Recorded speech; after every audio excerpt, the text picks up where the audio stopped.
நம் ஆண்டவர் இயேசு கிறிஸ்துவின் நாமத்தினால் மகிழ்ச்சியும் சமாதானமும் நம் அனைவரோடும் இருப்பதாக. யோவான் 11:1-5 முடிய.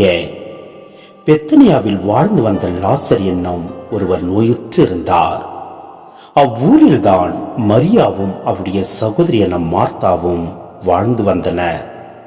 இந்த மரியாதான் ஆண்டவர் மேல் நறுமண தைலம் பூசி தமது கூந்தலால் அவரின் காலடிகளை துடைத்தவர். நோயுற்றிருந்த லாசர் இவருடைய சகோதரர்.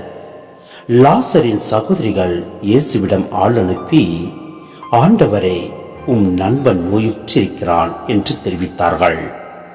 அவர் இதை கேட்டு, இந்நோய் சாவில் போய் முடியாது, கடவுளின் மாட்சி விளங்கவே இவன் நோயுற்றான், இதனால் மானிட மகனும் மாட்சி பெறுவார் என்றார்.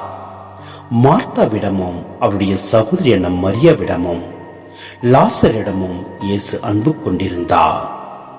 சிந்தனை: இயேசு மனிதரோடு நட்புடன் பழகினார்.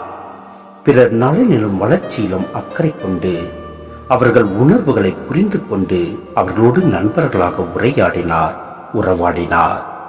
தம் சீடரை நண்பராக கருதினார். இனி நான் உங்களை பணியாளர் என்று சொல்ல மாட்டேன், உங்களை நான் நண்பர்கள் என்றே என உறுதியாக கூறுகிறார். தம்மை பின்பற்றுவோர் யாவருமே தம் நண்பர்கள் தாம் என்கிறார். நான் கட்டளையிடுவதெல்லாம் நீங்கள் செய்தால் நீங்கள் என் நண்பர்களாய் இருப்பீர்கள். இத்தகைய நண்பர்களுக்காக உயிரை கொடுப்பதை விட சிறந்த அன்பு யாரிடமும் இல்லை என்பது இயேசு வாழ்ந்து காட்டிய அன்பின் இலக்கணம்.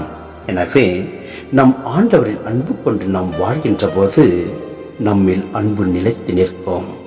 நம் ஆண்டவர் நம் மீது இரக்கம் கொண்டு நம்மை வழிநடத்துவார், ஆசீர்வதிப்பார். ஆமென்.